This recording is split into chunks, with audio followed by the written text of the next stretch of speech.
em transmissão de bens para a mulher. A mulher não era herdeira. Nas sociedades patriarcais, o herdeiro era o homem. Mommsen, um outro autor que também fala bastante sobre a história dos gregos e dos romanos, e Algélio, no seu livro As Noites Áticas, trabalha bastante com essa figura, ao estabelecer que, com relação à transmissão da propriedade, ela iria recair no que dizia respeito à propriedade imóvel, individual, para aquele que fosse suceder o chefe da família, na presidência dos cultos familiares aos antepassados. Ou seja, não havia uma transmissão para a mulher, não havia uma transmissão difusa para os membros da família, mas o bem era transmitido para aquele que presidisse o culto aos antepassados. A ideia de propriedade individual nessa época é bastante marcada por um ingrediente religioso, percebam, senhores, quando não marcada por um ingrediente ligado à subsistência familiar. Era assim também na Grécia e na Roma antiga. E é bastante curioso que nesta evolução surge finalmente o ideário de se distribuir bens para a mulher. Mas os diversos sistemas jurídicos trabalham com essa distribuição de bens para a mulher de formas diferentes. Por exemplo, o direito muçulmano antigo, ele trabalha com uma ideia de transmissão de bens bastante semelhante, mal comparando, ao nosso artigo 1790 do Código Civil Brasileiro, que trata a sucessão em favor da convivente ou do convivente atualmente. Só que estou falando aqui de filhos e filhas. O filho, ele sempre herdava um quinhão que correspondia ao quinhão de duas filhas, do direito muçulmano antigo.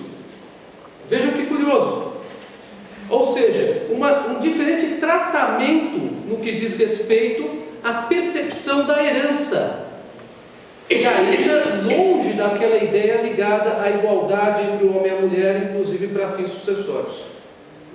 O cristianismo, sem sombra de dúvidas, mudou drasticamente o quadro sobre uma série de fatores, mas coube ao Estado moderno trabalhar com um rearranjo dessas estruturas de forma mais decisiva, principalmente para os sistemas ditos ocidentais. Bom, por que eu estou falando isso? Porque as razões antropológicas e as razões sociológicas e culturais de cada povo revelam uma impropriedade na origem da transmissão da propriedade, na origem histórica, de se transmitir esse bem para o cônjuge, quanto menos ainda para o convivente. E pouco importa aqui se o sistema jurídico é o monogâmico ou o poligâmico. É isso que é interessante.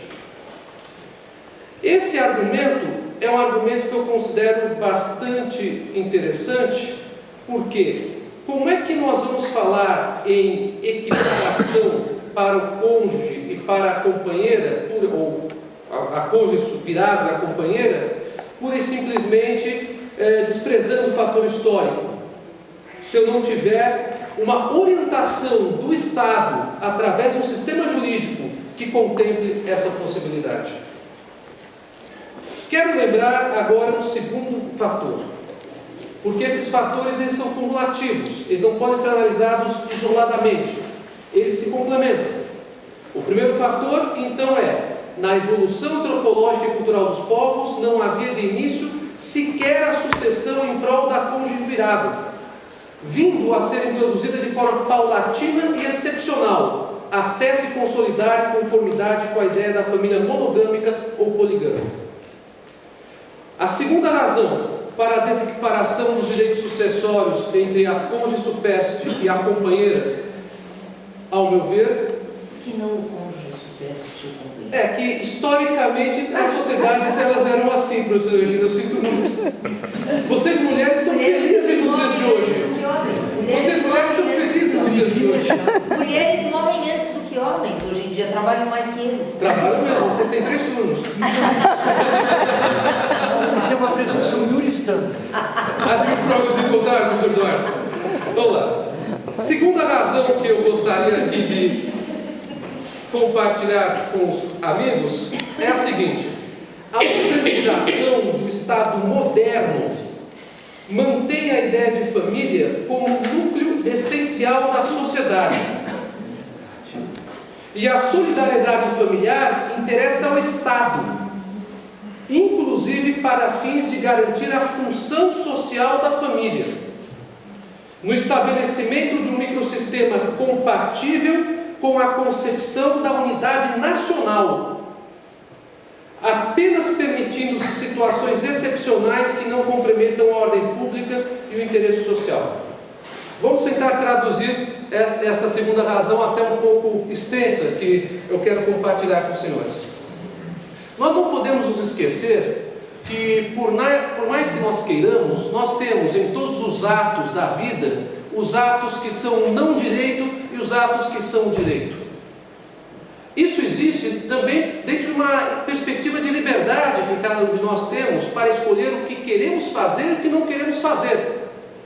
Mas a partir do instante em que ao Estado interessa regular relações jurídicas, essa relação jurídica que interessa ao Estado regular nem sempre é do nosso agrado. Isso existe